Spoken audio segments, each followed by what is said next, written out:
안녕하세요. 당규다TV 구독자 여러분. 혹시 한때 대한민국을 땅도둑이라고 부르면서 쫓아냈던 나라가 지금은 우리를 가장 뜨거운 친구라고 부른다는 거 알고 계셨나요? 오늘 저희가 가져온 이야기는 바로 아프리카의 섬나라 마다가스카르입니다. 적에서 친구로 이 정말 믿기 힘든 반전이 어떻게 가능했을까요? 그 기적 같은 여정을 지금부터 따라가 보겠습니다. 자, 그럼 이 놀라운 반전 드라마 지금부터 한번 제대로 파헤쳐 보겠습니다.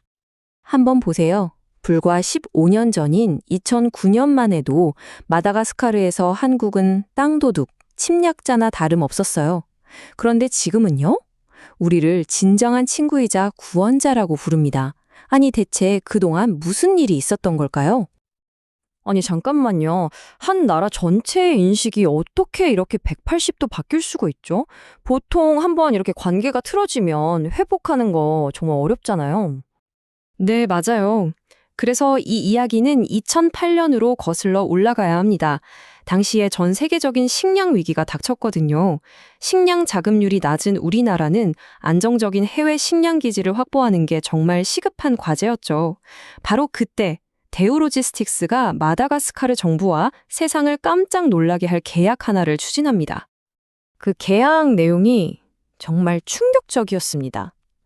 대우로지스틱스가 마다가스카르 농지 무려 130만 헥타르를 빌려서 옥수수랑 팜유를 생산하고 그걸 전부 한국으로 가져오겠다는 계획이었어요.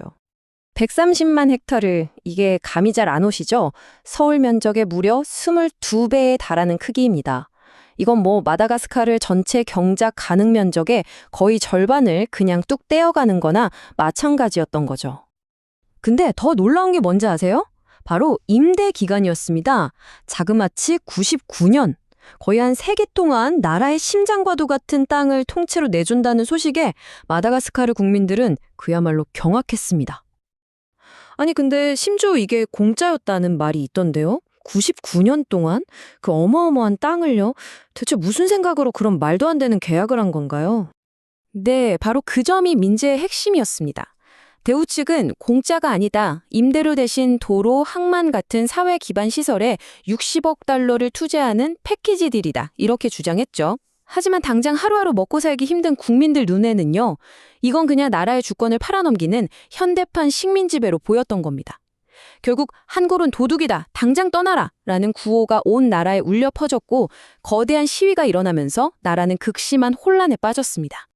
바로 이 혼란을 등에 업고 권력을 잡은 사람이 야당 지도자 안드리 라주엘리나였는데요. 그가 대통령이 되자마자 이렇게 선언해버립니다. 대우와의 계약은 무효다.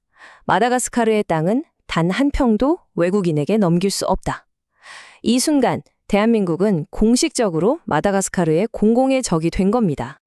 이렇게 정치적으로는 완전히 꼬여버린 관계, 이 꽁꽁 얼어붙은 분위기를 녹이기 시작한 게 누군지 아세요? 놀랍게도 단 한 사람이었습니다. 정부 관료도 대기업 임원도 아닌 그저 묵묵히 자신의 소명을 다했던 한 한국인 의사의 이야기입니다. 모두가 한국인을 미워하고 손가락질하던 바로 그 2009년에 이재훈 의사님은 오히려 가장 험한 오지로 향했습니다. 이동 진료를 하면서 아픈 사람들을 돌보기 시작했죠. 2011년에는 모두가 포기했던 아이를 살려내면서 한국인 마법사라는 별명까지 얻게 되어 여기서 그치지 않고 현지 청년들에게 직접 의술을 가르쳐서 스스로 일어설 수 있도록 도왔습니다. 결국 그의 진심에 감동한 주민들이 직접 돈을 모아서 그의 동상을 세워주기에 이릅니다. 증오의 땅에서 피어난 정말 믿기 힘든 기적이었습니다. 한 사람의 헌신이 민심의 물꼬를 텄다면 이제 국가 대 국가의 광제를 뒤바꾼 결정적인 계기가 찾아옵니다. 참 아이러니하게도 그건 전 세계를 덮친 재앙, 바로 코로나19 팬데믹이었어요. 2020년 마다가스카르는 말 그대로 속수무책이었습니다. 의료 시스템은 붕괴 직전이었고요. 하루에 검사할 수 있는 인원이 세상에 고작 200명 남짓이었대요.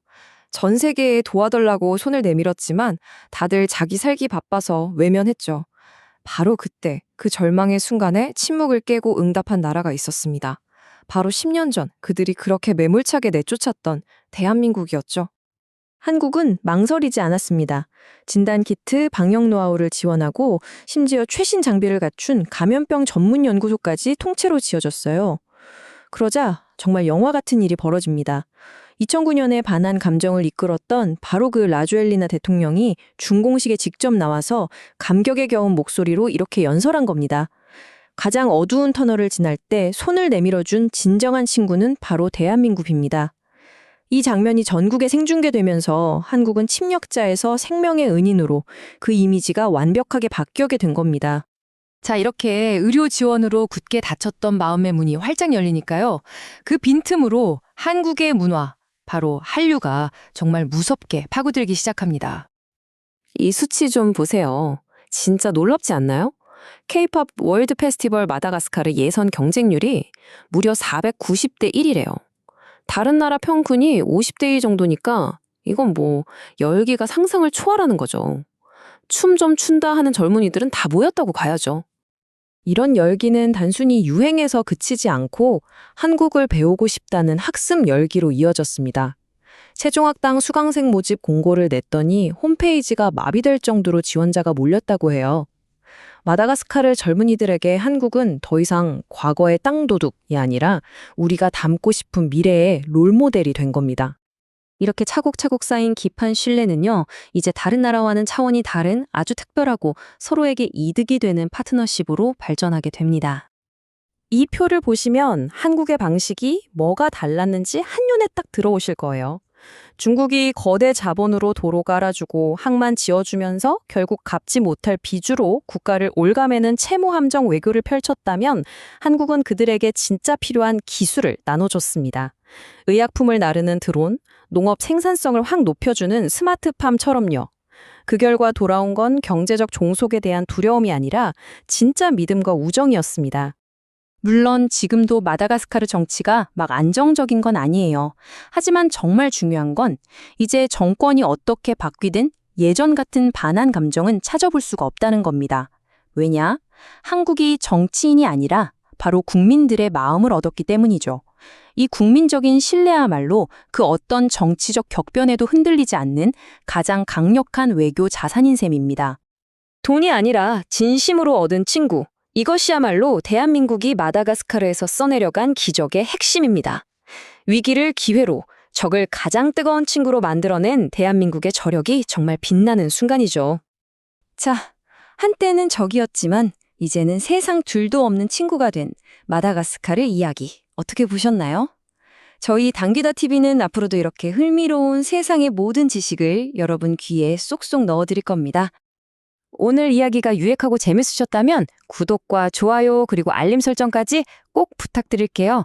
저희에겐 정말 큰 힘이 됩니다. 그럼 다음 시간에 더 놀라운 이야기로 돌아오겠습니다. 감사합니다.